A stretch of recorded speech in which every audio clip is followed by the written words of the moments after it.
not a writer. Okay.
For those who...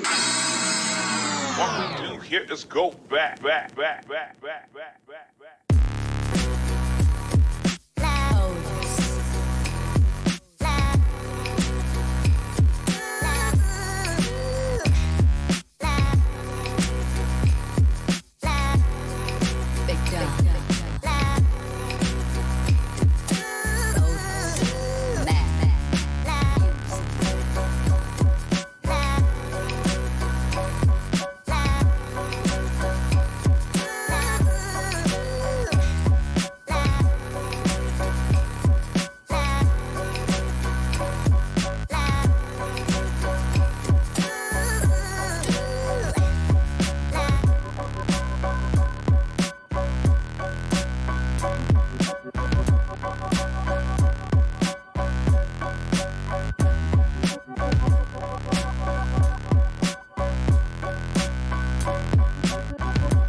Seven, 6, 5, 4, 3, 2, 1. You'll never have the sacred stone.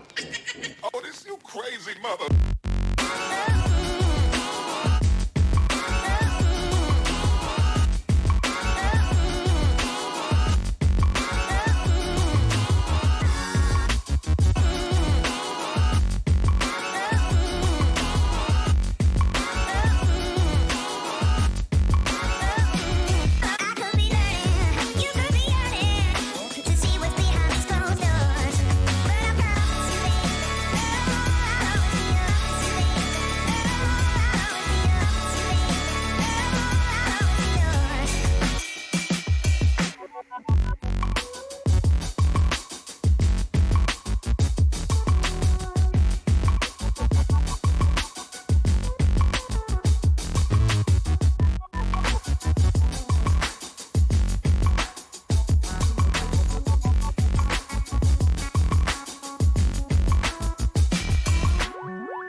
Hey! How we doing, Mecha Army? Welcome to the one and only child of Mecha live stream. I am your host, Tim, the one and only child of Mecha. I totally screwed up that intro. Sorry about that. But anyway, Ricky Paul Carlson got it right. We're rocking the Bear Guy tonight. It's going to be a very good show. Pun intended. What's going on? A lot more energy tonight than we had on Monday. Funny story. I go to the gym after the stream on Monday, and our good friend Chris Pabs messages me. He's like, dude, are you okay? You seemed out of it. And I'm like, yeah, I totally was out of it. I was super tired. Super tired. Yeah. And the weekend just, I thought was catching up with me. So, yeah. Monday was just like, but tonight, we're feeling good. Batteries are charged. We're ready to go. We're ready to kick this thing in the ass. So, real quick, you guys. If you want one of these amazing, awesome Bear Guy shirts, so fresh and so clean, you need to hit up www.childofmecha.com. Hit the store button up at the top. You'll find shirts and hats and all sorts of other cool stuff on there to peruse, purchase, whatever. If you are interested in any of the tools and materials that we are working with here tonight, I highly suggest you hit that Amazon link just below here on YouTube and Twitch, that side if you're watching on Facebook. There's a lot of cool stuff in there. We got the tools and stuff like that we will use. We've got books for inspiration. We've got camera gear for streaming. We've got stuff for ideas for resin casting, cool things like that. And I did a little bit of resin casting yesterday, and I'm going to show you that here in a minute because it turned out pretty damned cool. So go check that out. I get a little bit of a commission based off of the stuff that you buy. Doesn't increase the cost for you, but it does go to help out the stream. So man, go. Use the link, please. Please. I beg you, please. Anyway, so if you need kits or if you need paints or accessories or anything like that, really cool stuff, or if you need the world-renowned Mecha Decals, I highly suggest you hit up these guys right down here. USA Gundam Store, they will definitely hook you up. Adam and the fine folks down there. So, you guys, we are about a week away. Just a hair over a week away from Sabaton Con. Beautiful Phoenix, Arizona. I will be out there as a special guest. I will be joined by those Gundam guys and also the amazing folks at Arizona Gunpla Builders. Chris Sarr, he's in the chat. He knows what's up. We're going to have a great time out there. Putting on 3 different panels, classes, and then we're going to put on the kids' workshop. The kids' Gunpla workshop. So you should come out. I mean, it's as simple as that. It's an anime convention, but don't hold that against them. There's going to be a huge hobby component. I'm not a massive fan of anime conventions, but there is a huge hobby component to Sabaton Con that you absolutely must take part in. Come out and see, hang out with us. It's going to be a fun time. So, if you are in the Phoenix, Arizona area, or you have the ability to get there, man, I highly suggest it. Come out, not this coming weekend, but next weekend. What is it? The August 31st to September 2nd. Yeah. Let's see. I'm not doing anything. I don't have anything planned on Friday. No demos or anything like that. But then on Saturday, we've got 2 classes going that day. We've got scribing and we've got simple details, both an hour apiece. So we're gonna hammer through those. So if you are late, too bad. We're gonna bust through those. Sunday is the kids' workshop, and then Monday we're gonna do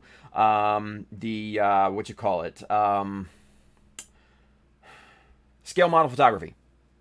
Yes, I got so many things going on right now. It's crazy. But Chris says we have a big room, models, figures, hoping to get some tables for people to chill and just build. Nice. I like it. Me and those Gundam guys, we're going to have a table apiece. I'm going to have Mecha Decals with me that you can buy on site, the whole 9 yards. Julio says, really not building anything without a Mecha Decal on it. Dude, yeah, that's what I'm saying. They're that good. They are that good. They're amazing. Donnie Baxter, he's over there on Facebook. He knows what's up. Donnie said at Richmond, he's just like, he can't put Mecha Decals. He can't use any other decals now because they just, they're too clear. They're too clear. The Mecha Decals. They're too clear. They just put all the other ones to shame. Well, I mean, what are you going to do? Just buy more Mecha Decals. Anyway, yes, it will be lots and lots of fun. So please come on out. It's going to be awesome. And just, a ton of fun. Bring the kids. The kids are going to have a good time too. We're going to, like I said, we're going to put on that Gunpla Kids Workshop, right? Kids Gunpla Workshop. Can't even remember the damn name. But it's brought to you by our good friends right down here at USA Gundam Store. They are graciously donating some kits, I believe some Haro kits, and all kids under 14 and under will get a free kit that comes in, limit of 35. So keep that in mind. We're trying to get some toolkits. We're not sure if we can get them or not. Bluefin, I'm talking to you.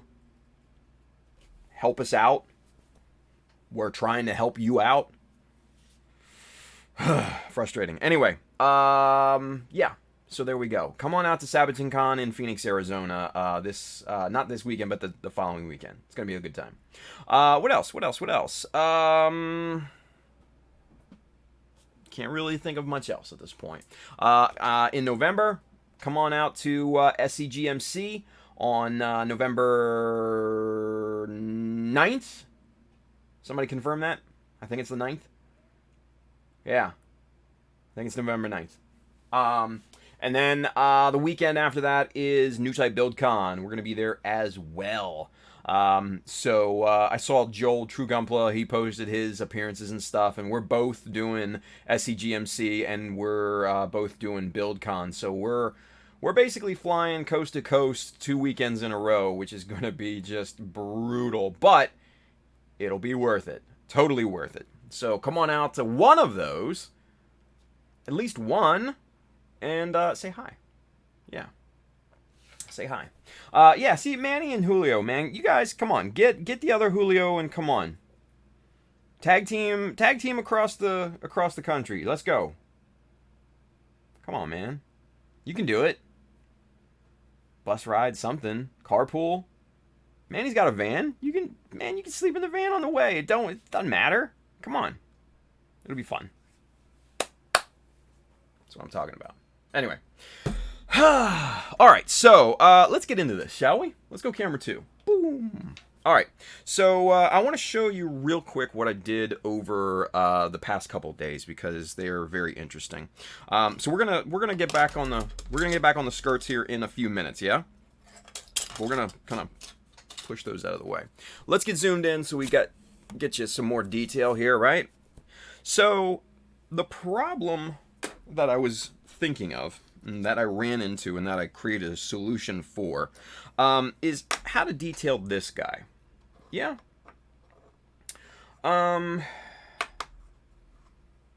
It's a smooth, round tank, right? It's got the connection point here that pops onto the little binder, wing binder, or whatever here, and it's semi articulated. It's got a bit range of motion, but nothing crazy, not a big deal, right? But the thing is that detailing round parts like this, cylindrical parts like this is problematic because laying down a flat piece of plastic like this you can run into problems. It can be offset this way or it can be offset this way. And it's just, you know what? It's never quite perfect, right? Never quite perfect. So what I did was I went ahead, let me get the clay on this thing. What I went ahead and did was I took the tank, right? And I figured the diameter of it. This thing is roughly 19 millimeters in diameter. That kind of fits perfectly. It's got a little bit of, just a little play in it, yeah? Got a little play, but nothing crazy. So it's, I don't know, maybe 18 and a half, right? But there's no 18, well, there is an 18 and a half, but it's, so maybe 18.75. I don't know. Anyway, I went with 19. Used that to cut out some circles and some splines. And I'll show you what splines are here momentarily, yeah? So this is kind of what I created here. This little guy. Now, splines are the little white separations here, right? These right here. These were cut out from that original circle. These are, if you were to measure this, these are 19 millimeter diameter, circles here. What's up with that? There's a black, just under here, there's a black screen. I see it. It's probably not great, right? But there we go. I took one out because it was the Hobbytown, Richmond. And I guess I have to go back and do it in Streamlabs. Whatever. Don't mind it. Anyway, this is 19 millimeter in diameter here. This curve right here, right? So these are cut. These splines are cut all similar. These are all in that same diameter, and these are what? I think these are like 10 millimeter across. Because what I was going to do is mount one of the greeblies on there. This guy, one of these guys right here. I wanted to mount that right on there, so then that fits nice and flat on top of here, right? And I think that's a pretty damn cool look, right? So went ahead, and obviously you can see the air escape channel here. Went ahead and resin cast this guy. Filled this in with epoxy putty to make this all one solid piece, so that it wouldn't, cast the empty spaces in this thing. And then what I got was, as a finished product, I got one of these guys here, and look, and see, look. Aww. And now this fits perfectly on there. Really, really nice. And that's a pretty good look as far as I'm concerned. I dig it. Yeah. So, it's going to be a nice looking detail. And then once it's mounted up, with all the parts on the binder, that's basically what you've got. Pretty cool looking detail, if I do say so myself. Pretty damn good. I dig it. Anyway, so that's kind of what I did. I went ahead and I casted 2 of those bases, and then I used opposite greeblies there to mount those up. And yeah, you got 2 perfect little roundy bits. I don't know what else to call them, just roundy detail bits. So that's what I did over the past couple days. So got your right and left. We're gonna put these off to the side. We're gonna deal with those some other time. But tonight we're getting back on these guys. Right, yeah. We're getting back on these. If you weren't here on Monday, Like I wasn't. We pulled this straight line right here, and we did this box right up there, and that took most of our work time. So we're going to get into it tonight. We're going to do a bunch of work tonight and get this thing kind of moving forward. Now, the big conundrum of these back skirts has been what to do with these fins on both sides, right? That's been the big question for me. Because I did the fin, the vertical fins and everything. That just didn't look good, so we scrapped that. And then what I was thinking, maybe do kind of like inlays kind of like this, kind of like that maybe, but I'm not sure. I think I'm good with this. I think I'm good with this look here, but I don't know. I think I have to mock it up and really see. One of those things. But we're not going to worry about that tonight. We're going to dump those out. We're going to put these off to the side and kind of save them for later, yeah? It's right over there. All right, so what we need to do, let's put this greebly back in the box. And let's see. Now, what we're going to do is we're going to start to tackle this bit right here. All this stuff. Scribing, and we're going to flatten out this this angle right here, because what I went ahead and did to get those lines is I made this plate. This basically, it's a template, and it's got all the right angles and everything, and this is what I use to scribe these lines and everything. So this matches up to this skirt perfectly. And the first thing that we have to tackle, and let's see if you guys can see it here. Yeah, let's get super zoomed in so you can see it a little bit better, because I know it's a little bit hard right now to look at it on the screen. So let's get the box. Come on, box. There it is. Super zoom. And all right, so what we're looking at is right here.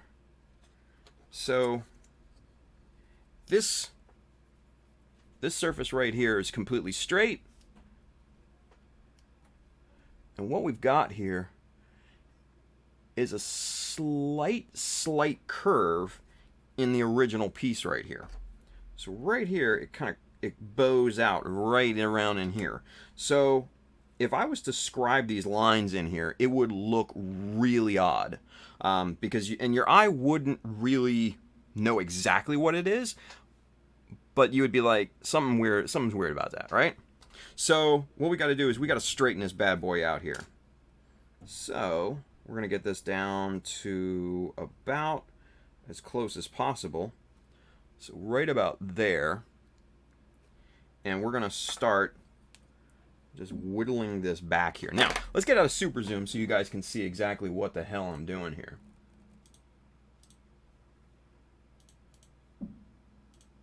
There we go. All right, so we're going to hold that in place, and we're going to start by scraping this away.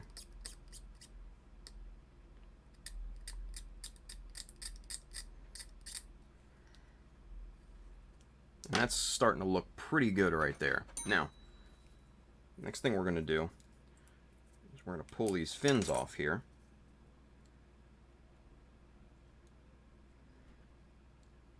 And we're going to really get this thing nice and straight.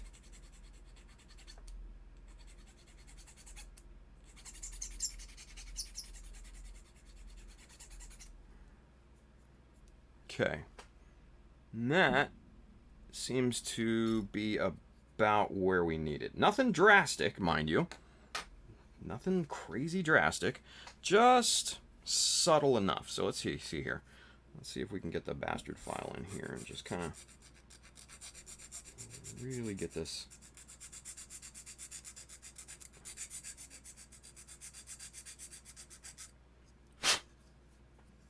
Yeah. I think that's looking pretty good.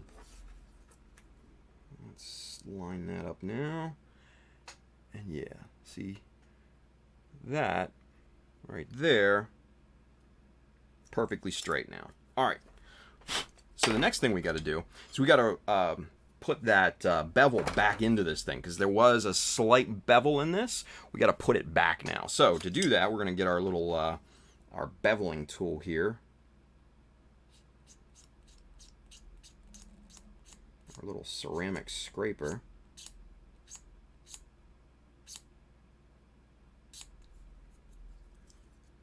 And there we are.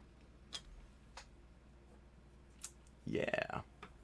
That is looking pretty good. So now we can continue with the next step, right? Step 1. We need to start scribing some good old panel lines up in this thing. So to do that, what we're going to do, we got about 1 millimeter. So let's get a 1 millimeter piece right there. That looks to be 1 millimeter from the bevel.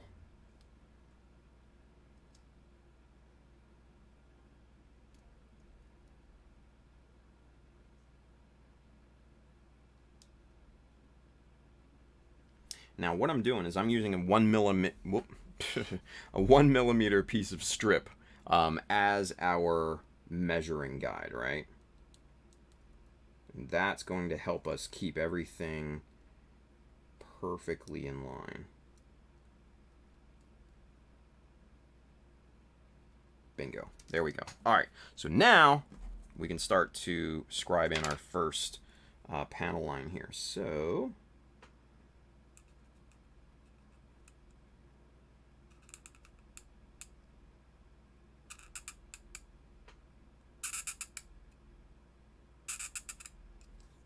just like that.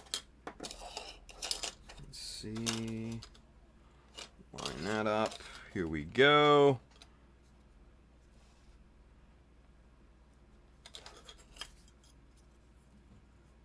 That's looking pretty damn good. That is perfectly even. Nice. I dig it. Hey, Juan, Mr. Crovero. He's over there on the good old Facebooks. What's going on, man? The sword's looking dope, by the way. Now, one thing that I did forget is to reinforce this scribe line right here. Because, and I don't know why, Bandai went ahead and terminated that line right here, and they didn't take it down. Like I always say, like I said last time, they didn't terminate it in a logical spot. They just left it there, left it hanging. And I do not like that at all. So we're going to rescribe this line in here with a little bit more logic.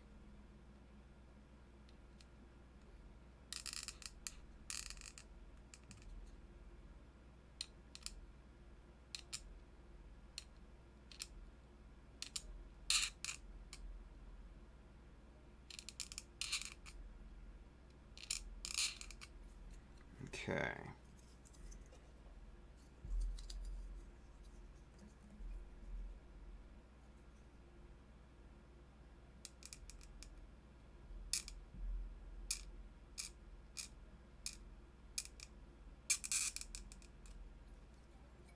There we are.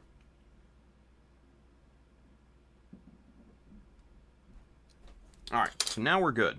Now we can continue on with our horizontal scribes, yeah? Camera light is dim again. Really? Is it dim? Let me see. See, that's bright. See, when it zooms in, it's a little darker. Just doesn't have the brightness.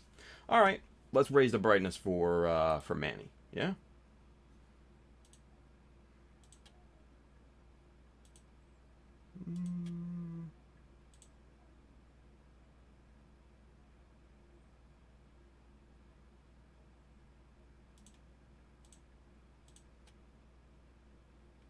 That's good. Yeah? I think that's good. I'm good with that. Rock and roll. All right. So, Manny, we good? Hopefully y'all can see that. All right. So next, let's just get this line a little bit deeper here.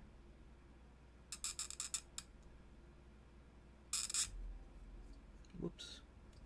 We can fix that.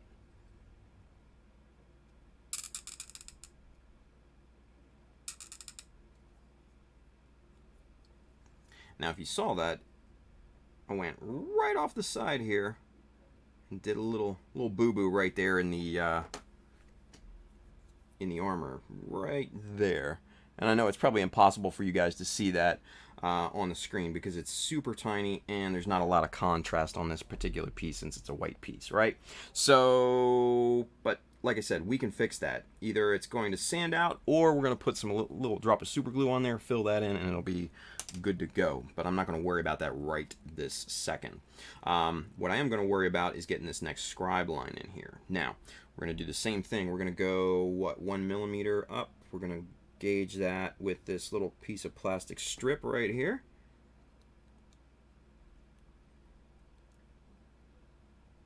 Perfect. We're going to do the same thing. We're going to bring another line up here.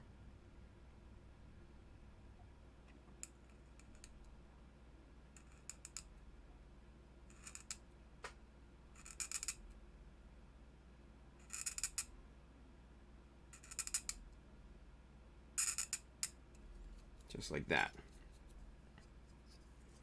Okay. Clean that out. We're going to go back the other direction.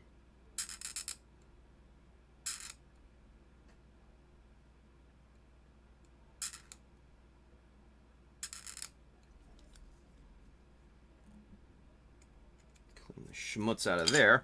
So now we have two perfectly parallel lines. Say that 3 times fast. Perfectly parallel lines. Dwidget says, I ain't got video and audio, but at least I can still chat. Woo! Also watching from a plane. Dude, are you serious? Man. Cheers to Thurno.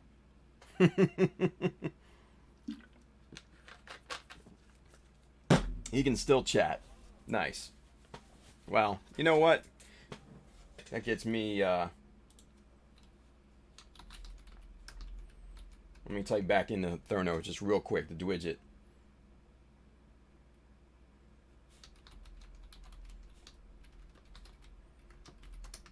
There we go. All right. So, we have a question. We have a question. I do love that. Jashawn F. He says, I've always seen scribing with the blade parallel to the line. You seem to be perpendicular. Is there an advantage? Scribing the line. I don't know what you mean, man. So, always seen scribing with the blade parallel to the line. Well, when you scribe, you know, or at least when I scribe a line, it is, you know, I am holding it this way, right? And you're scribing that way, yeah? So I'm not sure what where the perpendicular, because basically I would be holding it like this as perpendicular, right? But yeah, you should be, good technique is this way. I don't know. Jashawn, if I'm missing something, I'm sorry, buddy. Let me know what I'm missing. If there's something I might have, I don't know, I might have I might have screwed up the question. Maybe it's just the camera angle. Oh, I got you. Yeah. Possibly. So yeah. So like I said, when you're holding the chisel, yeah, you're definitely holding it parallel, with the line. So, yeah. Cool. There's James. What's going on, James? Mr. Nozaku boy himself. He's over there on good old YouTube. What's going on, buddy? Everybody's doing good tonight.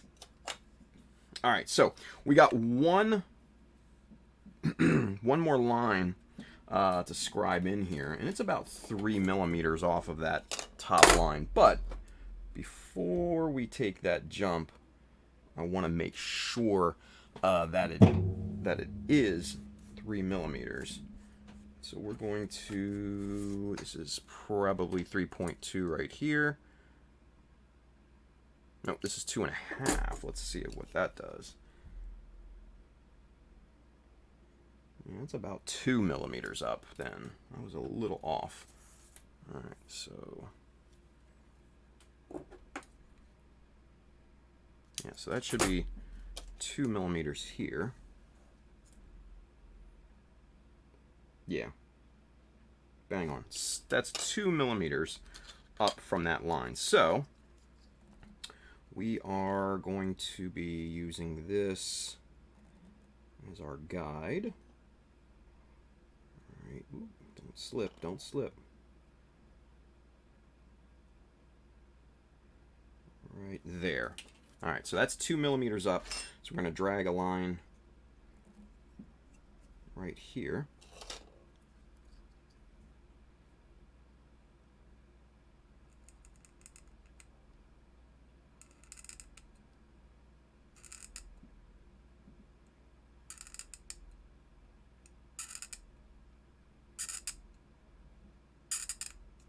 Okay, just like that.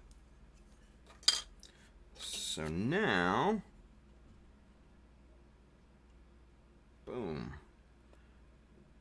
And I know that's super hard to see, you guys, just because the contrast isn't there, because this is a white piece, right?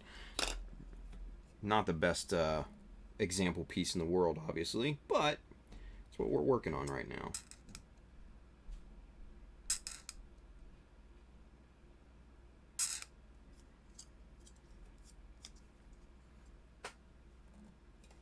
Let's see if we can get, you can see the lines there a little bit better right there at that angle, yeah?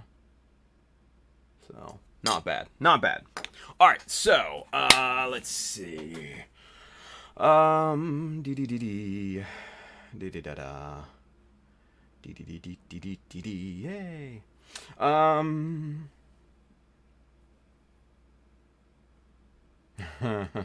Gary's over there on YouTube. He says, just dropping by to show some lovey-dovey. What's up, Gary, man? Oh, man. Let's see. Julio says, oh, yeah, this is a big one. Boom. We have a question. Yeah. Julio's got a very good question, you guys. Okay, so he says, if I'm flying, I shouldn't check my models, right? No. Dude, no. You definitely do not want to. That is a very, very bad idea. You've seen TSA, or you've seen baggage handlers handle, regular bags and stuff like that. Think about the model that you've built and spent time on and, just kind of poured your dedication and blood, sweat, and tears into, being thrown around like baggage. Bad idea. Really bad idea. So last year, for SCGMC, I tried checking a model. I checked the Aussie. Holy shit, Julio! And you're flying United? Yeah, nah, dude. That is yeah. Hard pass, like the hardest pass ever in the hardest of passes. Yeah, no. Last year when I flew out, I always fly Southwest. Let's go to camera one just so I can talk about this. So I fly Southwest exclusively just because I like Southwest and I like their points and everything like that. I'm almost a A-list on there in any way. So just because I've been flying so much this year. But regardless, I checked the Aussie last year for SCGMC, right? And I know I've told the story, but let me just say real quick. So the Aussie has its own Pelican case, and then I have a much bigger Pelican case for my lighting equipment that I use for work, right? So the Aussie Pelican case can easily fit in that bigger lighting case. So I put the Aussie case in the lighting case and then filled the kind of excess space with like clothes and stuff like that, like jeans, rolled up and shorts and stuff like that. And that's how I got the Aussie out to SCGMC last year. And it was checked. So it was kind of like Pelican Inception. And you guys know Pelican cases are virtually indestructible, right? You can roll a tank over these things and they won't crush or anything. But I get out to SCGMC last year, open up the Aussie case and everything like that, and he is disheveled, you guys. Like, not broken or anything, but just disheveled, like parts falling off and everything, and like, his head's like this. Yeah, it was a bad thing. So that's kind of when I decided, like, yeah, I'm not doing that ever again. Never checking my models again. I will carry them some bitches on. I don't care. They're never going in the cargo hold. Never, ever. And the cool thing with Southwest is that you get 2 free carry-on bags, right? So a lot of these places have started to charge for carry-ons now, which is just ridiculous. So that's another great reason why I fly Southwest, is because not only do they not charge you for carry-ons, they don't charge you for 2 check bags. Like, come on, easy money. Take my money. I'm flying Southwest, y'all. Hells yeah. Terry T, I think you need a Pelican. Yeah, dude. Terry, I did see that. That was pretty cool, the Peli case. So evidently in Europe, they're not called Pelican cases. They're called Peli cases. P-E-L-I. Peli cases, right? So, yeah. It's kind of funny. It's kind of fun. Terry did a story the other day on his Insta, and he was just like, why do all the Europeans, on tour call it Peli cases? And lo and behold, there it is. Peli. P-E-L-I. Peli case. Go figure. It's fun. Anyway, it's just a tidbit, right? Tidbit of information. Donnie Baxter over there on Facebook, he says, look out the window and watch your bag get thrown on a conveyor belt. Yeah. Scott Noonmaker over there on Facebook, he says, buy your models their own tickets. They need a seat. Yeah, I mean... At some point, it very well could be worth it. I don't know. Black Otter Team, Ian, he's over there on YouTube. He says, yo, Tim, what are you using to scribe? My en route Chopper 2 needs some friends. Oh, dude. Oh, I'm not on camera too. Boop. BMCs, dude. BMCs. Always BMCs. Or at least for me, right? Now, mind you, where these guys are good too. I'm not gonna lie. These guys are really good too, these Madworks. These are the blades, these are the roundy bits, and then also the real good one is this guy right here, the Madworks chisel holder. Yeah, really good stuff. Now, these were sent to me by our good friend Zach Bleich at Galactic Toys. So, you can get them here on Galactic Toys. I know our boy Adam at USA Gundam Store sells these as well. Some other places off the top of my head I can't really remember. But those are all quality, very high quality choices in terms of chisels, right? I'm just invested in BMC. So that's what I use. That's what I prefer. right? That's what I learned on, and that's what I'm used to. Do your research. Figure out what you think might work best for you, and go with that. If you got friends that might have some BMC or MadWorks to try out, just, hold them in your hand, see if they're comfortable. Try something like that. Yeah. Let's see. Julio Ponte says the United flight says no carry-on. Dude, yeah, and that's the thing. Because, Julio, the reason why Southwest is twice as much is because they don't fucking nickel and dime your ass. And they're so much better than United. Because you have to think about United. You have to pay for carry-ons. You have to pay for your baggage, right? You have to get an assigned seat. And then, you're probably all back of the bus or you're last one to get on if you're, just a casual flyer or whatever. So you're probably, even if you did have a carry-on, you're probably not going to get carry-on room anyways. The other thing about United is that they have a horrible track record in terms of flights being on time and delayed and canceled and everything. They're one of the worst, where Southwest is one of the best, right? Excuse me. In my 9 or so years flying Southwest for work, I've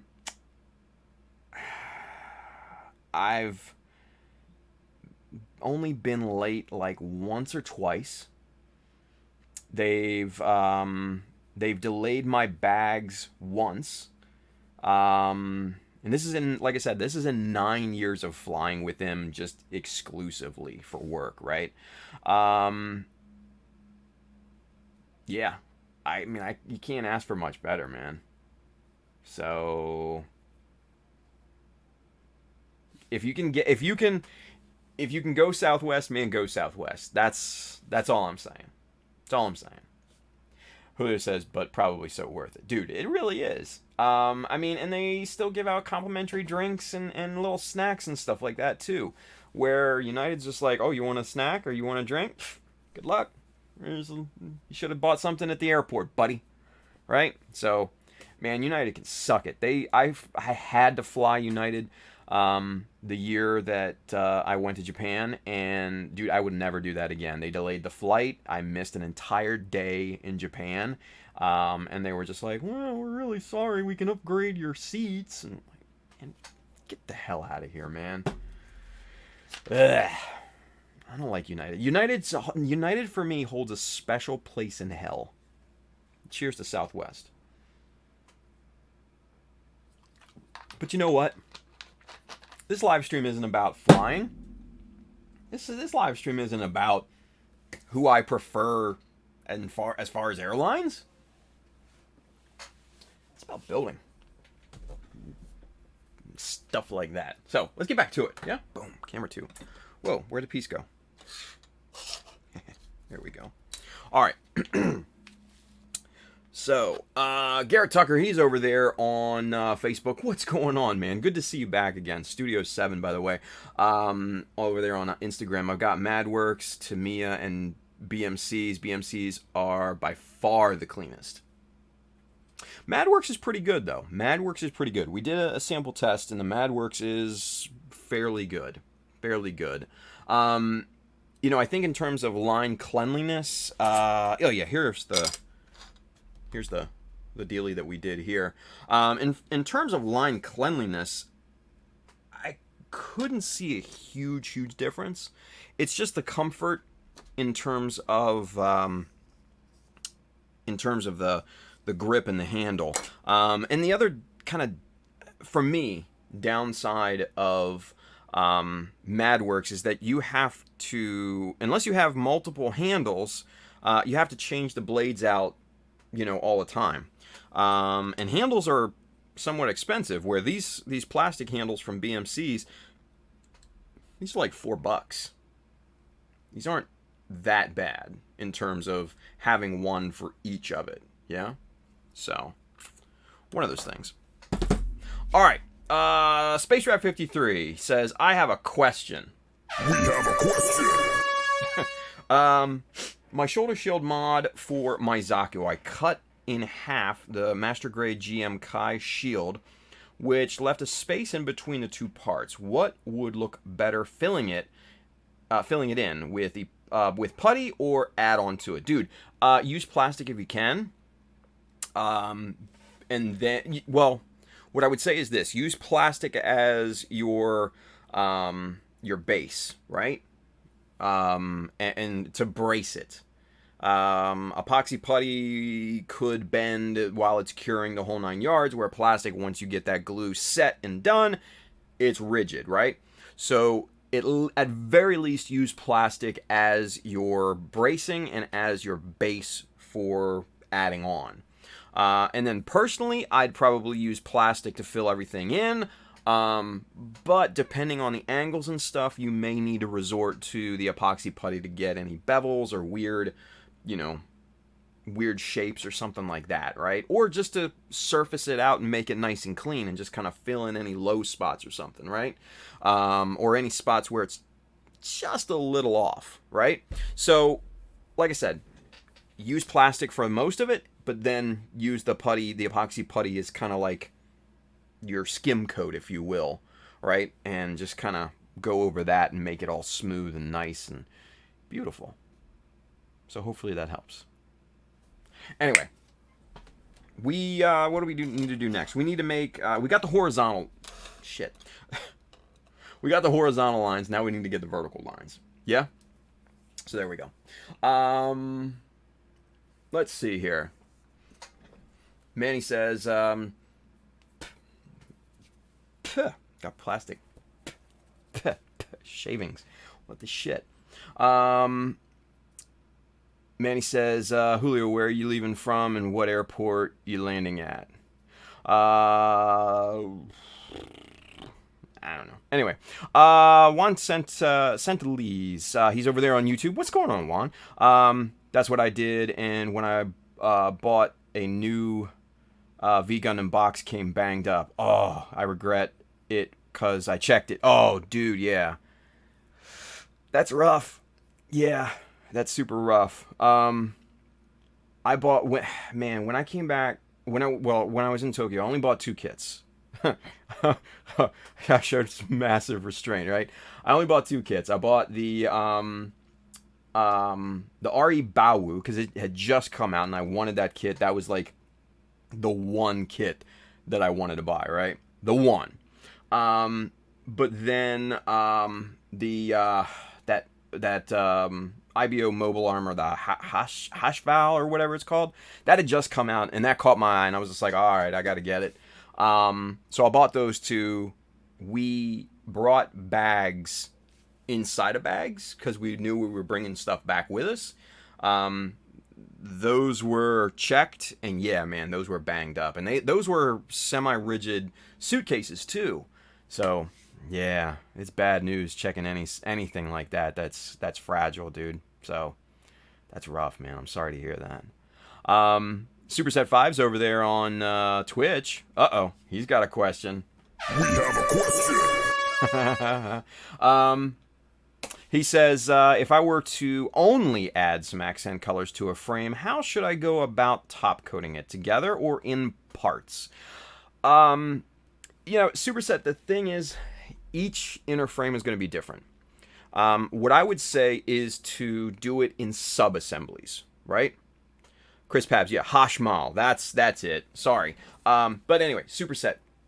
So what I like to do is to clear coat and final coat those in, like I said, sub assemblies, right?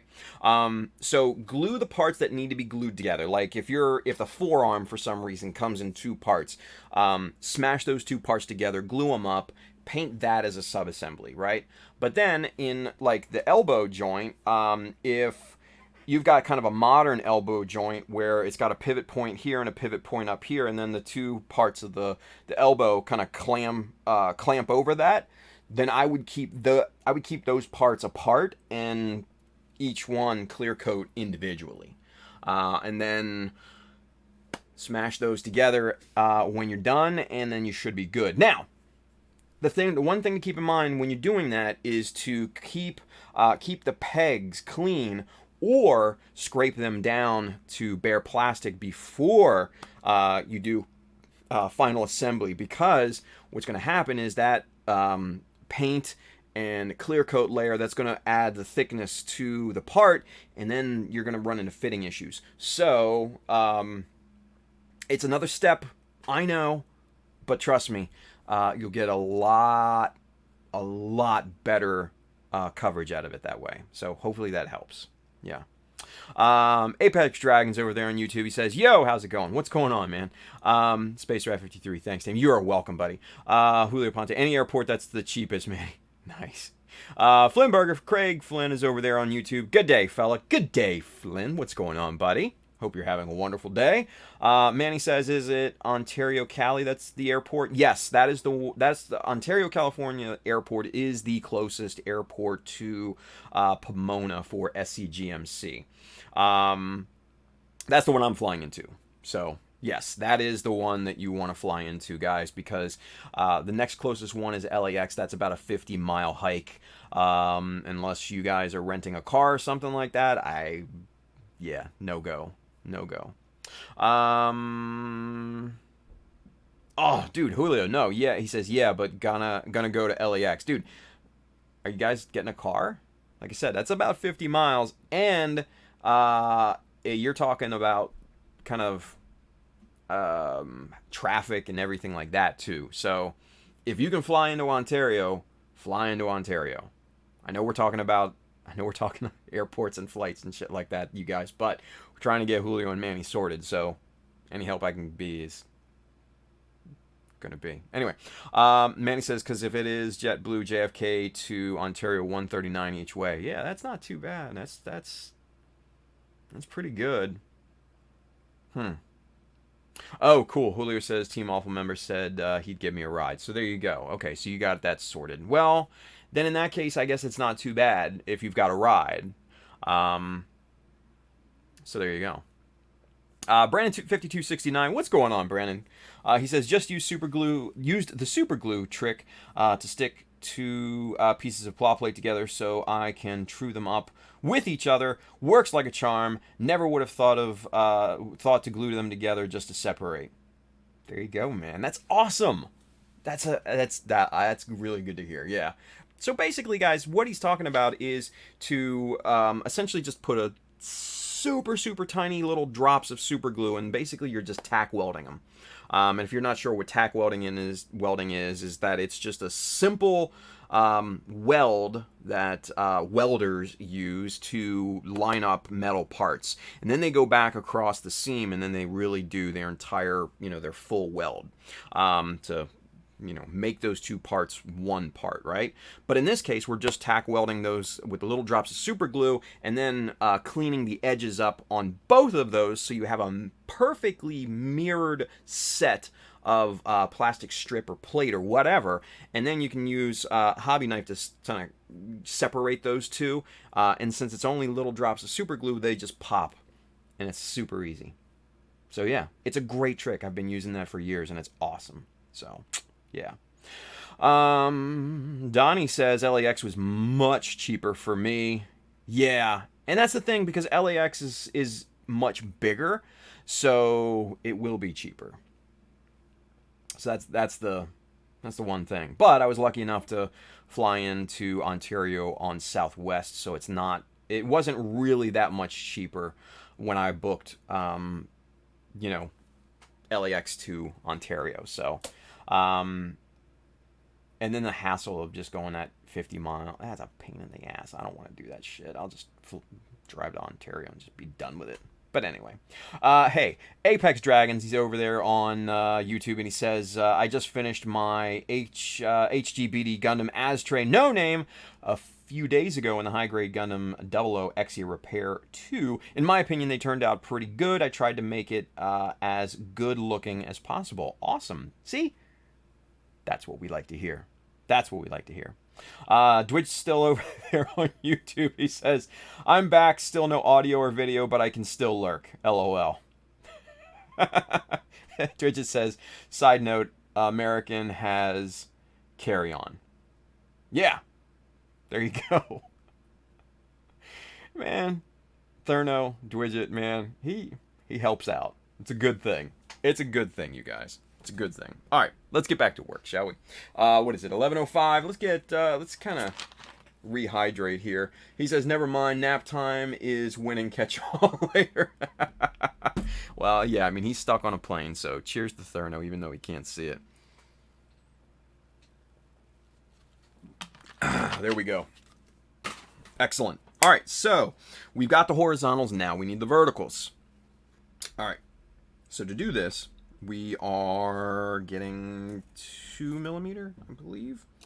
It's a 2mm offset, and yes, that is a 2mm offset from the two outer edges there. So to do that, since we have a millimeter here, we're going to need, what, I think 3.2 was the one that I used. Nope, 4. Was it 4? Yeah, bingo. So we just grab our scribing jig right here, our little L scribing jig. We're going to pop that right onto the side, and we're going to scribe a line right there between the two first horizontals to make our first vertical line. All right, just like this, and this is a 4mm, like I said, 4mm jig here. We're going to be super careful because we don't want this to jump or ramp or anything like that. We want this line to be really clean.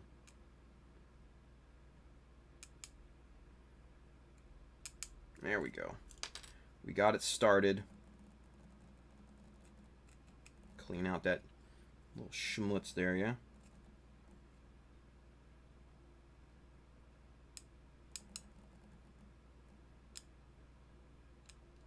Good there. Good there. All right. So we got our first vertical. That's step 1. Yeah. We need to get the next one in here. This is going to be a little bit more tricky because we need to get something in here, some sort of apparatus to help us with getting this other side here. Now, I have a much bigger scribing jig right here. That's too big. Where's the other one? Is this the other one? Might not be that one. I have another big one here. Maybe it's this one. Nope, that's way too big as well. All right, so we're going to do that, and then let's see what this looks like. Bingo, that's the combination right there. All right, so, and sometimes you need to do this, right? Look at this, guys. So we've got this scribing jig right here, and this is one I just made, I don't know, a long time ago. And we pop this onto here, keep this flat on the surface here, and then we've got a 6.3mm strip that lines up perfectly with that, but then this also lines up perfectly with our kind of thicker vertical there too. So we're going to tackle this here one step at a time.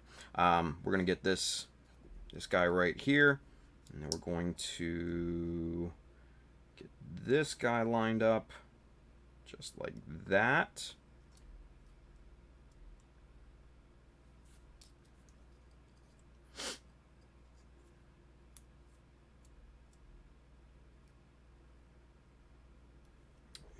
And now, let's see. You know what? I don't like that look. I do not like that look. So, I think what we'll do is we're going to do something a bit different.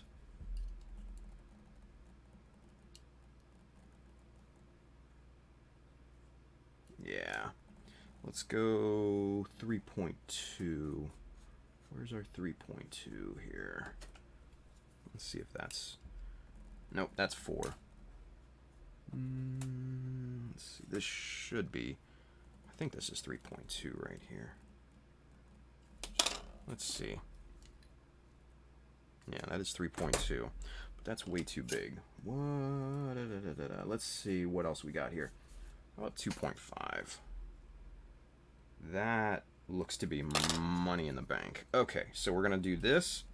And what we're going to do is we're going to use this, and we're going to line it up here with this edge.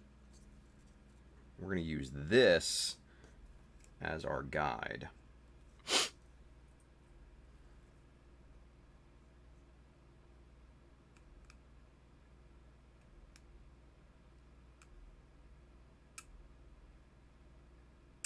Just like that. Yeah. Bro Builder. Brian, he's on. He says, "What's up, fellow nerds? What's going on, Brian?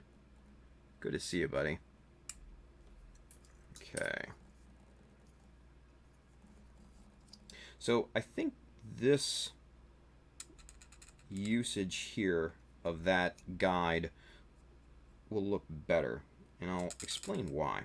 Because what you've got here is you've got two opposing angles here that are not in parallel, right?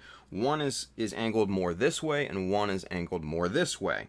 So if you were to do what we did before, the idea that we had before, and just used this way, you see the opposite in kind of the disparaging angles there? That's not good for aesthetics. But if you used this angle as your guide, like we did, and scribed in here, that's a little bit more pleasing to the eye. It's a little bit more logical too, right? Let's see here. I want to get this little line nice and clean, and at the same depth as the other lines, because that's also important. Because when we go to panel line this, the panel lining fluid is going to go from high to low. And if these are higher in level,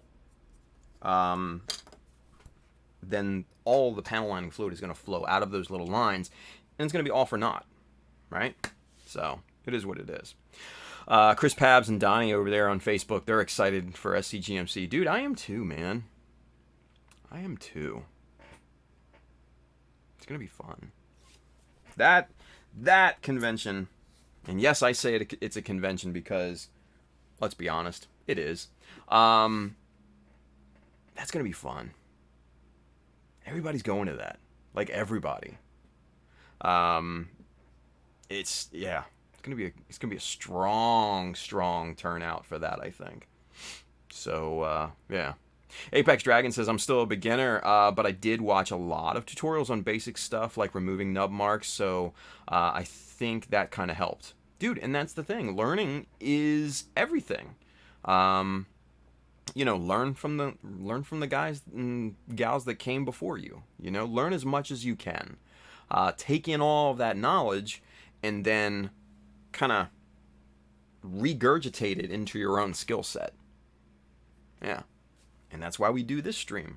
To teach, to show, to help people learn, right? So, all right. So you see here, we've got one little vertical here, one little vertical here, and then we've got a thicker vertical on that bigger part, that 2mm offset. That's what we need to do next. Now, for that, I believe we did 0.3. No, that's a 0.5. Okay, that's a big boy. All right, so we need to get the 0.5 out here. Let's see what we've got. Here we go. 0.5.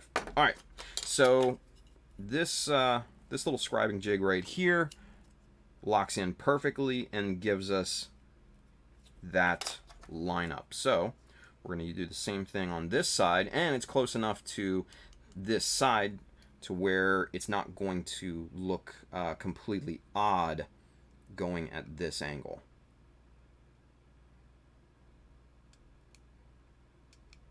Am I even on? There we go.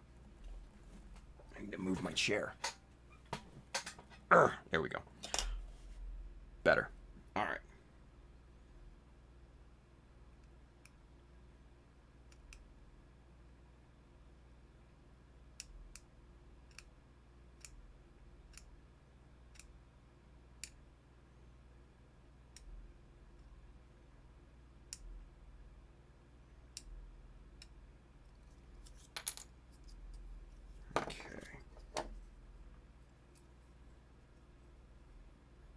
the crud cleaned out of these horizontal lines here.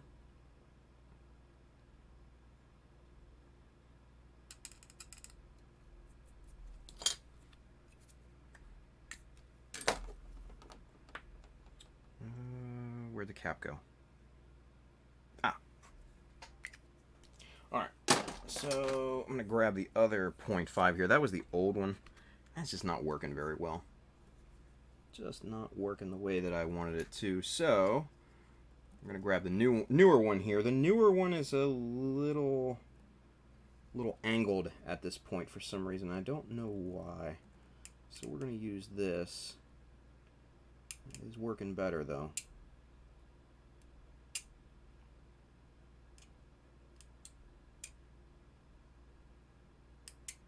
There we are.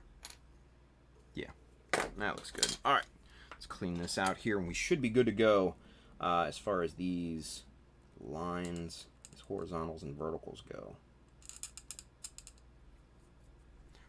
And let's give this a little sanding just to even everything out.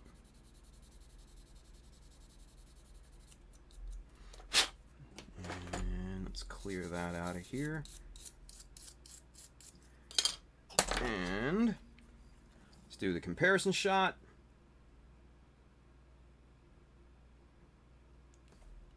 On camera. And there we are. Pretty good. Pretty good. I dig it. I dig it. All right. Let's see. Scuffle. What's going on, Scuffs? He says, I'm always impressed when watching somebody scribe stuff. Now cover it up with something so it'll never be seen, but you know, in your heart. There's detail under there. Right? Dude. Story of my life, right? Story of my life. But good call, Scuffle. Good call, buddy. It's always fun when Scuffle's with us. Always fun. All right, so what we're going to do next is we're going to go back to this big old strap here on the side. We're going to continue kind of working on that. We need to, this is all, last time we glued this up, this is all nicely filled in and cured. It's not going anywhere. So now what we need to do is we need to trim this at the same angle as this corner bevel here. But before we do that, make sure you cap your chisels. You know what we say, chisel discipline. Yeah. Chris Pab says, I get to meet Donnie. Also, my wife is coming, so we finally get to see California. Oh, cool. That's awesome, Chris. See, and the funny thing is that I've actually had the opportunity to meet both Donnie and Chris. Separately, of course, obviously. So, that'll be a lot of fun. That'll be a lot of fun. Man, so many people, man. So many people. Just awesome. Terry T over there on YouTube, he says, I had someone DM me asking which glue is best to use for filling gaps, and I was proud to be able to answer them confidently because of the stuff I learned from your stream. Aww, you guys. You know what, Terry, buddy? That one's for you, man. Good stuff. Good stuff. Ooh, look at that. Donnie over there on Facebook, he says, thinking about staying out there for the week and driving up the coast during the week should be cool. Dude, yeah. That would be killer. That really would be. I have not had the chance to do that. The most I've done out in California, we went to Disneyland, and we went to one of the beaches. Yeah. I don't like beaches, so kind of went over like a wet fart in church for me. But hey, you know what? The wife and kid liked it. So happy wife, happy life, right? Anyway, Manny says, question. Uh-oh. We have a question. What do you do after primer? Paint and clear coat? Wait. What do you do after primer? Paint and clear coat to your scribe lines. Do they ever disappear? No, man. Never, ever, ever. Never. The main thing is that, you know, if you're working with an airbrush, which Hopefully everyone is. If you're not, that's fine. Not a big deal. But if you're working with spray cans, then super light coats, keep that in mind. But if you're working with an airbrush, you're automatically going to have pretty light coats in terms of paint and primer and clear and all that, right? So the way that these are scribed, even though that they're super thin, they're 0.15 millimeters in width, the primer and paint and clear coat and all that are still not going to be enough to fill these guys in. Simply because, yes, they will add thickness to, the different tolerances in terms of the joints and stuff like that. But, you're talking 0.1 millimeter at most in terms of tolerance, if that. It could be 0.05 millimeter. But the fact of the matter is that that's still more tolerance usually than what was there before. Let's put it that way, right? So no, you'd have to really, really try and lay on primer and paint and everything really heavy to get the panel lines to disappear, Manny. They're not going anywhere anytime soon, trust me. And you can see it right there on screen with the with the Jesta. You guys saw that we scribed 0.15 all the way around. And you can see it right there in that picture. They aren't going anywhere. So, yeah. Scuffle. Cover your chisel before it stabs something like a missile. That's what Grandpa always said. Jesus. It really is. It's just a good night when Scuffle's with us, you guys. It really is. He makes me laugh. He's funny, man. He really is. Love it. Donnie says, hopefully staying out there. Yeah. Dude, it'll be a good time if you do. I wouldn't blame you. Brandon5269 says, I need a chopper. Was Obaith was on the fence until I started trying to make mirrored parts tonight. Ooh, yeah, buddy. Apex Dragon, I might go to the Gunpla Kitchen in New Jersey on the 30th. I live not too long from there, so might as well. They're having a meet and greet like event there that day, so can't wait. Fun. Scuffle says, at Brandon, I don't know if it's still true, but I heard the company that made the chopper was going out of business, so good luck. Yes, that is still very unfortunately true. They did stop business operations. They didn't necessarily go out of business. They just stopped business operations. It was a voluntary thing on the owner. The owner had a tragedy. His wife unfortunately passed. It was somewhat sudden. And she was a very big part of the company, and he just could not go on with the company after her passing, which is completely understandable. It's unfortunate for us because there are a limited supply of choppers now. But when you think of the reasoning why, yeah, it's completely understandable. I think a lot of us in that same position would probably do the same thing. I know I would. Let's put it that way. I'd be done. Call it quits. Pack up the store. We're going home. So, but yes, Brobitter says check Evergreen scale models for the Chopper 2, and Brian says Evergreen has the chopper. I just checked. So, guys, if you are looking for a chopper, Evergreen scale models. These are the same guys that all this plastic. This is all Evergreen. I use Evergreen. It's very good. They're a very good company to buy from. And while you're there, get some strips and stuff like that. They're really, really, really good company. I can't say enough good things about Evergreen. And I'm not sponsored by them or anything either, but Evergreen, if you're watching, call me. So, yeah. Edward Leonard also said, yeah, $49.95. That's still a pretty good price. They must have at least a few to be selling them at that price, or they're doing the right thing and just not jacking up the price on people. So, respect. That's a good thing. That's a very good thing. Yeah, Brandon says, yeah, they're no longer shipping orders. Yeah, Northwest Short Line. That's the company that makes the chopper. So, it's unfortunate. You know, it is unfortunate because they're a great company, and I know a lot of train builders, especially. You know, they made a lot of custom parts for model trains and things. So, yeah, train modelers are really kind of feeling the pinch, if you will.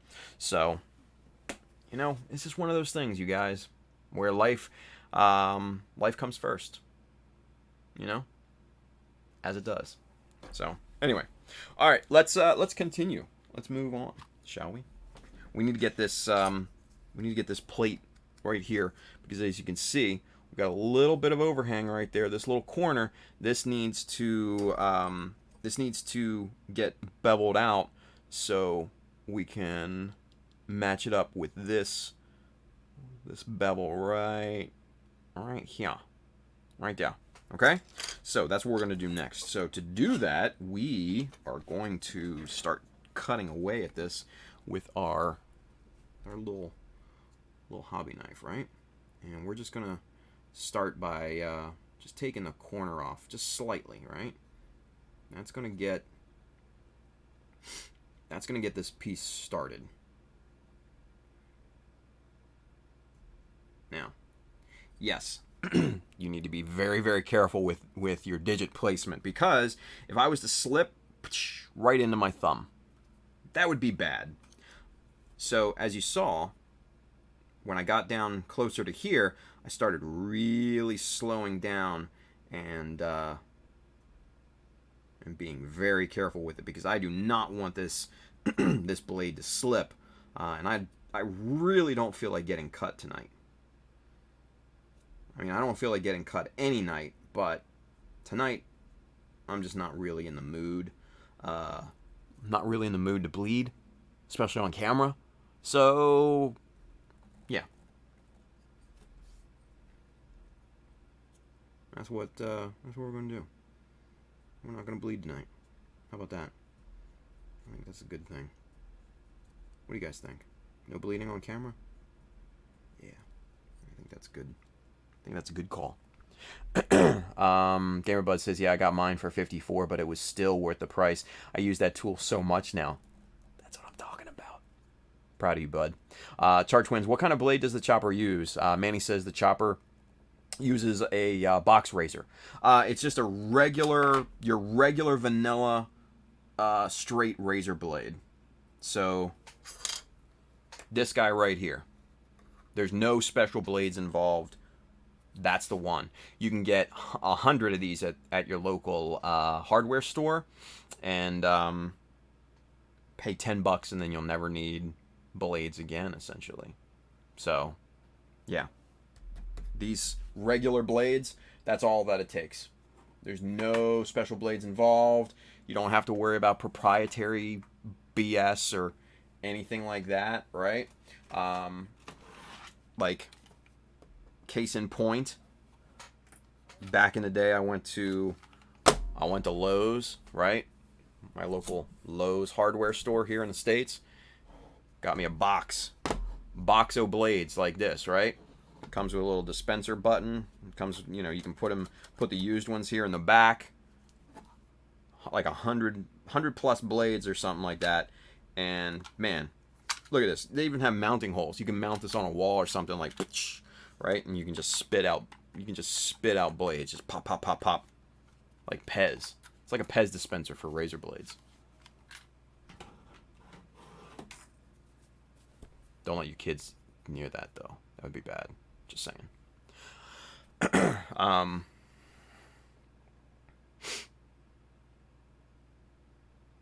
Yeah. Donnie says, holy shit, those are Persona blades. I don't know, Donnie. Is that a good thing or a bad thing? He says, where did you find those? Lowe's. Yeah. I found them at Lowe's. Why? Is that a good thing or a bad thing? Like, yeah. Persona Pro is what these are called. Yeah. So Donnie seems to be especially like interested in these. So I don't know why. I don't know. Anyway, Silver Maverick, Ricardo's over there on YouTube. He says, "Hey Tim, what's a good pressure pot?" Dude, the one that I use is the Harbor Freight one, $100, easy peasy. You're going to need other bits and pieces. You're going to need a pressure gauge. You're going to need some, like a T split, right? And you're going to need a pressure release valve. And then I use the quick connects and then a lever, like a ball kind of open and close type of deal. But if you want like a picture of mine, Ricardo, just shoot me a message and I'll take some pictures for you and get you all that. But yeah, I just use the one from Harbor Freight. It's like $99, and then you can get like 20, 30, 40% off sometimes with their coupons. So it might save you some money there too. So yeah.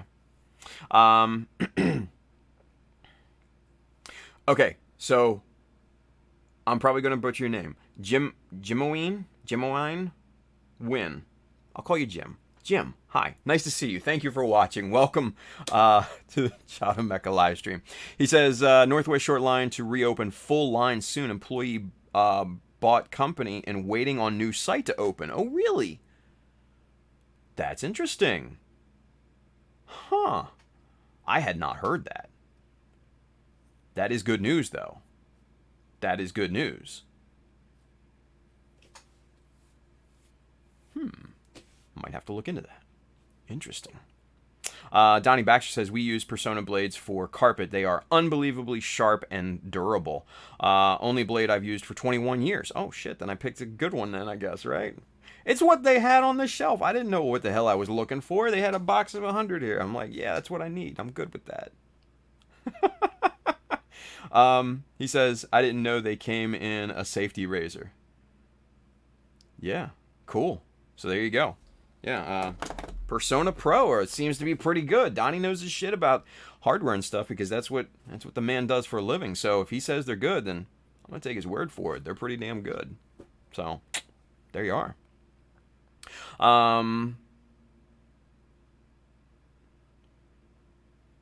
Yeah, Brobitter says fittings, upgraded blow-off valve, yeah, all that stuff.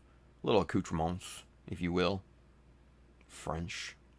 Silver Maverick Ricardo says, cool, thanks. Got some rare B Club I need to recast for friends. Oh, nice.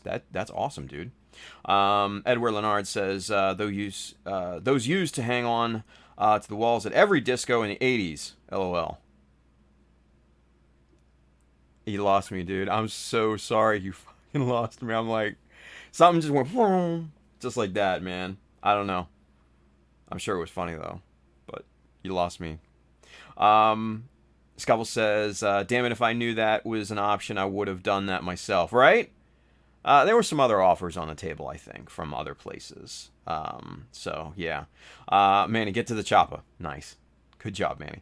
Beckstorm's with us over on YouTube. He says, morning, Tim. What's new? Man, nothing. We're just looking at these Persona Pro that Donnie is gooing and gone over there on Facebook, and he says they're good. So, hey, I bought them, like, years ago. Like, literally years ago. And, yeah, man. I don't know.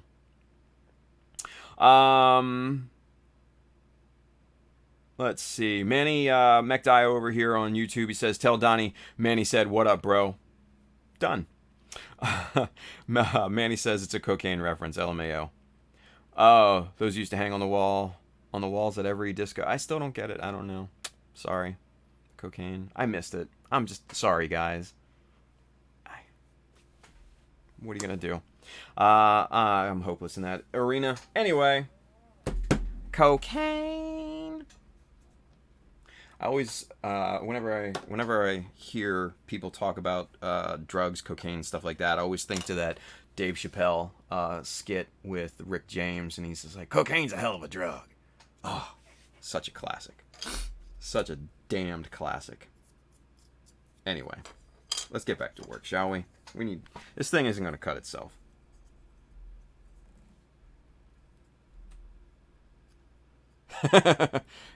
Donnie says, you bought them years ago and looks like you have most of them still. Yeah. And Donnie says, what up, Manny? So there you go. Nice. Oh, you cut line. Oh, with the blades. Now I get it. Sorry. Yeah. Okay. And, you know, I'm not thinking about that shit right now. I'm thinking about cutting this plastic, yo. Thinking about getting this plastic dust up in it. Can you get high off plastic dust? I don't know, man. Why am I asking that question? I don't even know. That seems weird. Alright, so we're getting most of this off here with a hobby knife. But then we're going to come back with the files, and we're really going to get this thing just kind of nice and flushed down. This is not passing the fingernail test right now.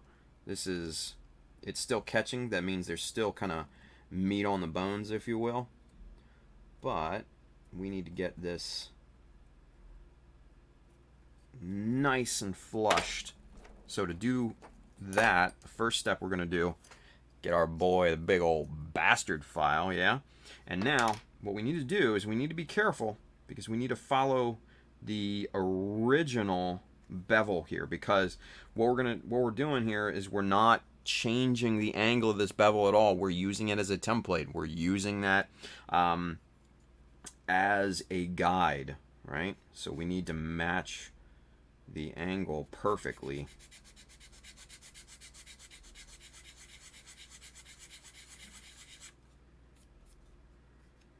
Okay, that's looking pretty good so far.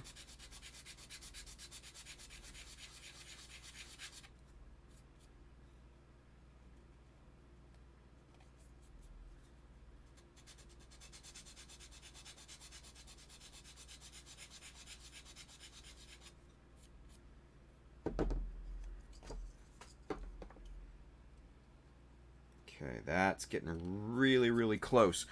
So now, the next part that we're going to do is we're going to grab our sanding block. And this is the aggressive one. I think I've got 400 on here. So we're going to go to town with this. And this should be one of the final steps. We'll come back, probably hit it with about 800. But this will get this part really, really nice and even. We're going to go the whole length of this bevel just to make sure that we are keeping it nice and even.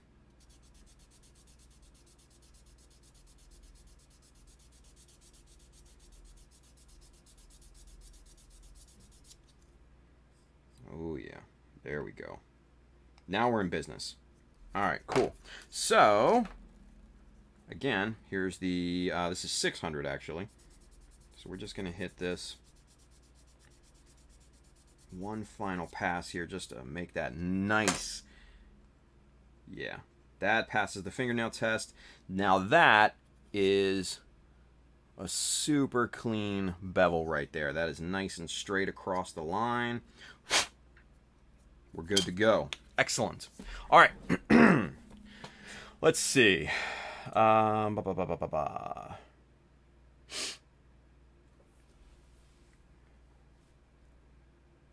Backstorm says, nice huge pack. My Alpha Blade cost is slowly creeping up. Yeah. I mean, the Alpha Blades are really good, though, so it's not a bad thing. Let's see. Bex, no, we read that. Sorry, you cut lines with the blade. There you go. Bro Builder says, I got these cheeseburgers, right? GamerBud, I just look at Northwest Shortline's Facebook, and it is true according to their statement that an employee did buy the company, and they will be selling more items soon. Very cool. So that is confirmed, you guys. Or at least is confirmed as far as GamerBud goes and the Facebook and everything. So that's really cool. That is really cool. Scuffle says, now I'm thinking of the new What Gunpla Level Are You commercial those Gundam guys did, right? Dude, those were the classic commercials back in the day. Jeez. Those really were. Bro Boater says, good research, GamerBud. Indeed, I agree. Brandon5269 says, please make an ODB drop for when you pull out the bastard file. I really should. Just like a noise or something, like, oh, something like ODB did, in the songs and everything. See, the problem that you run into with copyrighted materials is that you can only use up to 15 seconds before you get in trouble, or before you get hit with a copyright claim or something like that. So 15 seconds is it total throughout your entire presentation, right? So it would need to be quick, and it would need to be used sparingly. I mean, we use the bastard file sparingly, so I don't think that would be a problem. But that's actually a really good idea. I might have to do that. So there you go. GamerBud, just a little Google search. There you go. Also great for spell checking. Hey now. Space Rat 53, I think I'll make my shield mod hold Sturmfasts like the Gyaradoga. I was thinking heat blades that could pop out, but would have to work those around a movable arm for the shield like the Jesta. Interesting. Donnie Baxter says, wait, they have Ulfa safety razors? They might, Donnie. I know Ulfa has an entire kind of industrial line. Look it up, man. Because I know, what, they have the, where's mine? Yeah, they've got these guys, but then they make the bigger ones, like the box cutter ones, right? So I know they have those. So it could be. So, man, look it up. I don't know. They might. Chartwin says, Tim, any tips for filling 45-degree lines? I can't stand or file to save my life. So you mean like 45 filing a 45-degree angle? Man, it's tough, and I'm not gonna lie to you. One of the things that you can do. Check this out. So you've got a 90-degree angle like this, right? Let's just call it that. Now, what you can do is you can take a scribing jig of whatever size that you want, right?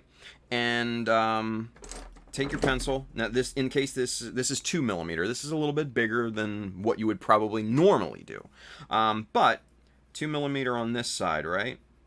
Make a line. Flip this around to the other corresponding side. Do a 2 millimeter. Do a straight line on that side. And now, those two lines are going to connect on a 45.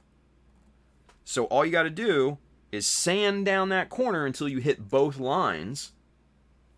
And then you've got a 45-degree angle. You're welcome. No, I mean, that's something I picked up from like one of the Japanese modelers in Hobby Japan back in the day. It's just one of those things that come in really, really handy. So hopefully that helps, man.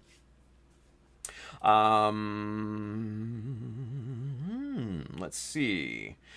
GamerBud,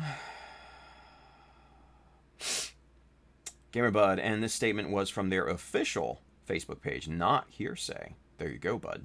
Excellent job. Scott Noonmaker over there on Facebook says Northwest Shortline has a press release on their website. Definitely official, August 19th. Look at that. Thank you, Scotty. Appreciate that, too. So, yeah, you guys, you heard it here first. Or maybe not first. Maybe just it was only a few days ago. So, who knows? But Northwest Shortline looks like it's coming back at full strength. Hopefully we get more of the choppers. And you guys will be able to use them in the whole 9 yards, right? Scratch build to your little heart's content. We'll see, right? Donnie says, Olfa in my chopper would be epic. He says, looking now. Nice. Let us know, Donnie. Vincent Lewis says, Tim, I can't find the Persona Blade cartridge dispenser anywhere. Are Nova single blade razors any good? Dude, I'm not sure, to be honest with you. I think any straight razor is going to be fine in this because all you're doing is cutting plastic, and it's not going to be too taxing on the blade at all, right? I usually use the blades and I'll spin it around because you're going to get more wear on one side of that blade than the other. So if you spin it around, you're going to get double the life out of that entire blade. I will go months. Literally months before I have to spin the blade or replace it even. You'll know when it gets dull because it should just slide through plastic. If it's not doing that, then it's dull. But I can't really say whether Nova single blade razors are any good because I'm not familiar with the quality levels of these different blades. I just buy whatever I saw was on the shelf, to be honest with you. And that's where I got these Personas from. But evidently, hey, I lucked out and they're pretty good according to Donnie. I don't know. Juan Santeliz over there on YouTube, he says, how do you paint parts and stop them from chipping off when it's like a leg or foot piece? Good question, Juan. And you know what? Here. We have a question. A little late, but you got one of those. Basically, yeah, a movable part. Yeah, and that's the big kind of question, though, right? Let's go back to camera one here real quick because, especially like with the Jesta, that thing does have to move, especially for travel, right? Because I pack him up and he's standing straight, like a soldier at that point when he travels because he's got to go flat. But then when he's displayed, he's got the arm out, the legs, curl, all that, right? So he's posed. The main thing that I find is that when you do your pre-assembly, your assembly before you break it down to paint it and all that, that part is crucial because you need to look at the moving parts of it and see where those kind of close spots are, right? Sand those down just a little bit, right? Maybe a 1/4 millimeter, nothing more, right? That way, once you do go to paint, prime, paint, clear coat, all those different steps on that part, those tolerances aren't going to build up enough to rub together. Now, you are probably still going to have some parts that are going to have friction to them. The other key component is use durable paint, use durable primer. I use lacquer-based products.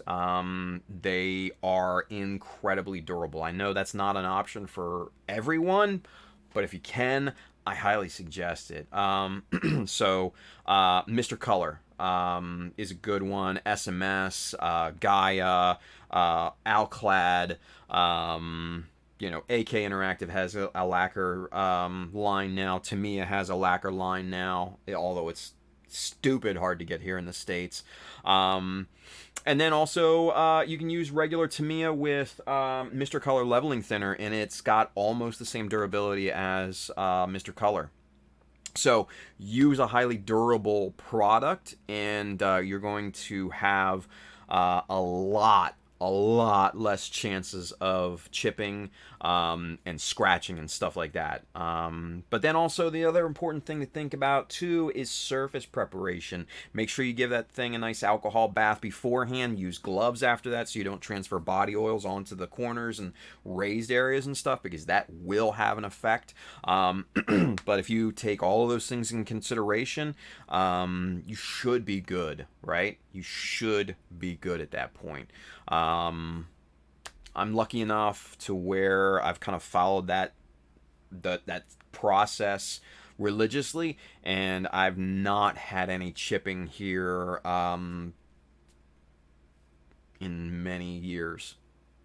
So those are just some things to think about. So hopefully that answers your question, man.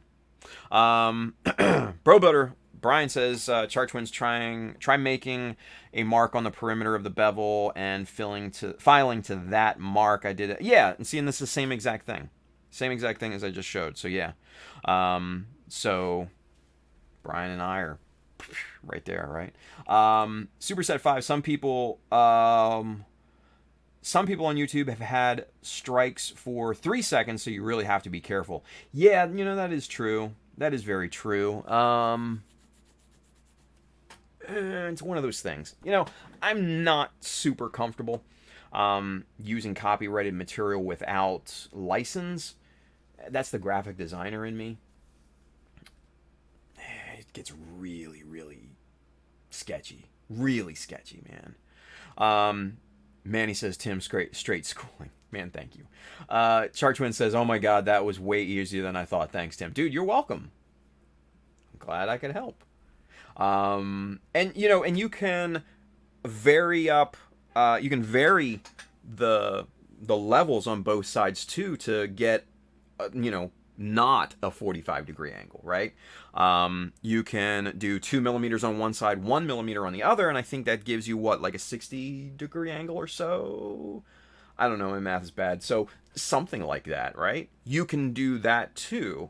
It doesn't have to be, equal on both sides, right? So think of that.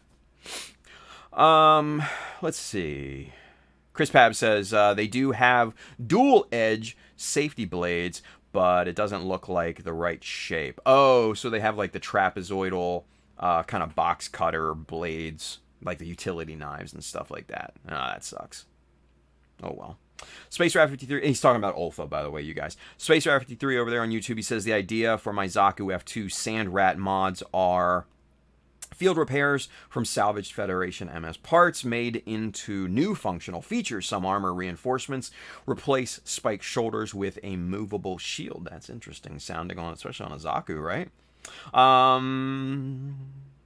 Donnie says, I bought some pretty shit blades before. Well, I mean, Donnie, that's the thing. You go through them way, way more than I ever would, because, I mean, you're cutting carpet up and you're cutting probably flooring, like linoleum and stuff like that. Dude, you're going through blades like left and right. So, yeah, it's you're probably going to know better than me what blades are good or not, right? Space Rat 53 says, right kneecap armor, I'm figuring out a knee support similar to the Zaku 1 Sniper that will actually help the model with kneeling balance. Interesting. Chris Pab says, for simple pegs, I usually mask the pegs. Yeah, that's another good call. That's another way to do it, right? Another way to do it. I usually just scrape them down. I don't even bother with the masking. I don't know. I'm lazy sometimes, you guys, like that, because what I'm going to do anyway is I'm going to super glue those things in place, so what's it matter, right? That's just me. Anywho. Alright, real quick, let's see. We got 11:53 on the clock. Let's move, people. Let's move. We've got to find the plate that I used. Is this it? That's it. That's the one. That's the one. All right, so we're not going to use that. What we are going to use, though, is we are going to use a 1 millimeter by 6.3. Let's see if this is 1 mil. Come on now. Behave. Yes. Oh, I'm not even on camera too. God damn it. There we go. Now we're in business. Here we go. All right, so caliper. Look at that. That shows you the quality of evergreen plastics, you guys. Boom. 1 millimeter on the money. On the money too, right? So what we're going to do is we're going to lay this down across the bevel here. Now, before we do that, we've got to get the measurement for this guy here.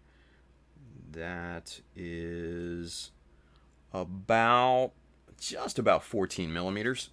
So let's get this set up on the chopper. Make sure that we are good. Now, just so happens we've got this piece here, which was cut from the same strip that we glued down here. So we're actually going to use this as our measuring guide. So we're going to lock that into place. We are going to cut this strip of 6.3 just like that. All right, so now it should be pretty damn close, if not exact. Man, it's a hair, just a hair off, just a bit. So we're gonna sand this down, actually.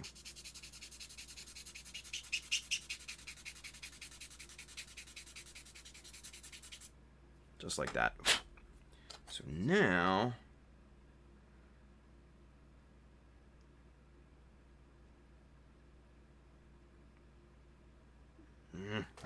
throw that away because we sanded just a bit too much off. Just a bit. Okay, this is a scrap piece that I had. Let's get this guy moved in just a hair. There we go. Now we should be in good shape. Now let's see what that looks like here. Money. That's what we like. Perfect. Absolutely perfect. So we're going to put the chopper off to the side. And as a final thing tonight, we are going to get this guy tacked into place. Now, again, what I would normally do with something like this is use super glue. This particular piece is bigger, so I need a little bit of room, a little bit of time to kind of jimmy this into perfect place. So we're going to be using plastic magic here.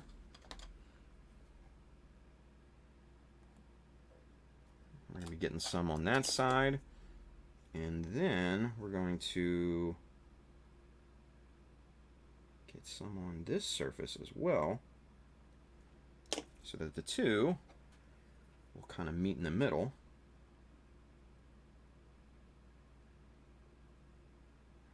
Okay, right there. So now we've got some time to place this thing. Let's get this thing lined up here.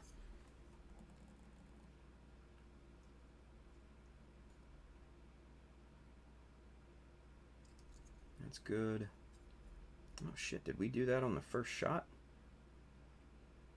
Looks like it. Looks like it. That's good there.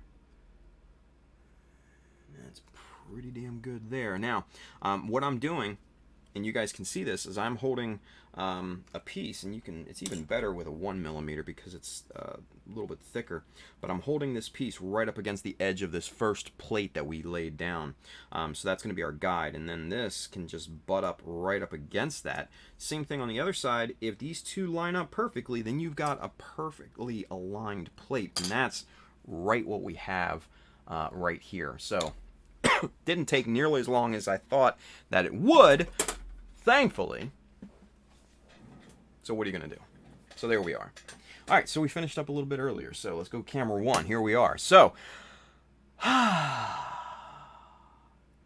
you guys, good stream. Like I said, a lot more energy. We tried to keep it going through the whole night. And we answered a lot of questions. Had a good time. Found out Northwest Shortline's coming back. That's a good thing. Got some work done. Also a good thing. Yeah. We're in good shape. So next week, let's talk about next week just really, really quickly. So next week is going to be two shows next week, Monday and Wednesday, and then I'm off to go to Sabaton. And then after that, I get back on late Monday night, like 2 in the morning my time, late. So next week is only Monday and Wednesday. The following week is going to be only Wednesday and Friday. Yeah. It's one of those things, man. But we're going to try to take a lot of pictures at SabatonCon. We're going to try to do some live streams, maybe on Instagram, I don't know, maybe live on the 3, I don't know. But man, just kind of keep in touch with the social medias, watch them, and you'll see, right? So we'll be back here on Friday. We got Mechanism on Friday. Fun times, right? So we're gonna have some fun with that. For those of you guys that participate in Mechanism, I'm gonna post that here in just a few minutes after the stream. So come on and join in the fun. It's gonna be awesome. I know it is because it always is. We're going to be back here next Monday to pick up the build on the Zaku 2. I might start detailing the tanks between now and then, so don't be surprised if I work without you guys. I'm sorry. But I want to get this done. I want to get on the Gelgoog, you guys. I want to get that going. I've got to. I have a need. But aside from that, man, have an awesome Thursday, you guys. Go build something cool. Be safe out there. Man, be good to each other. Mecha Army, y'all. Here. That's what I'm talking about. So, real quick. Brandon, 5269. We have a question. Yes. He's got a question. He says, real quick, this is the last thing we're doing here before we say goodbye. Brandon says, I am trying to make a drum magazine out of plot plate. Any ideas for me? Dude, yes. So, there's a lot of things that you can do, right? Evergreen Scale Models makes tubes. They make plastic tubes in a lot of different varieties and sizes. Goes up to like 12 millimeter in outer diameter. So that may be an option, right? If it's not, look at like cylindrical like bottles and stuff like that, like plastic bottles and stuff, right? Medicine bottles is a good one. Those little kind of travel bottles, like in the Target travel section and stuff like that, right? Those are options as well, because you can paint and glue and all that sort of stuff. So those are all options for that, right? Cap the ends. You've got a cylindrical drum. Detail it up at that point. You're good to go. So, Brandon, hopefully that helps, buddy. So, Ghost of Xeon. Man, Scotty. Our good friend Scotty, Mr. SMS Paints. He says, haha, I always catch the end of the streams lately. Dude, it's cool. I understand, man. You don't love me. I get it. No, I kid. Man, you know what? Go pick up some SMS Paints from USA Gundam Store, you guys. Help Scotty out, man. Scotty's a good dude. Good dude. And it's a good paint, too. You won't regret it. They just got a restock in, too, the other week. So, go get you some. Hell yeah. All right, you guys. That's going to be it. That's for me. That's a Wednesday, and that's a good Wednesday, too, you guys. Man, if Scotty and Beck, man, if you want to, man, rewind this one. This is a good one. I like this one. This was fun, and it was a very good show. I told you guys at the top it was going to be a very good show, and it was a very good show. So, Brandon says, thanks. Right on target with what I'm doing. Sometimes it's just good to get reassurance I'm on the right track. There you go, man. There you go. That's what I'm talking about. Nice. All right, boys and girls, have an awesome Thursday. I will talk to you all on Friday when we come back on for Mechanism, and we just have fun. And then I'll be back here on Monday to continue working on this damn Zaku and trying to get it finished. So, until then, enjoy. Have fun. Be safe out there, you guys. I'll see you on Friday. And then I'll be back here on Monday.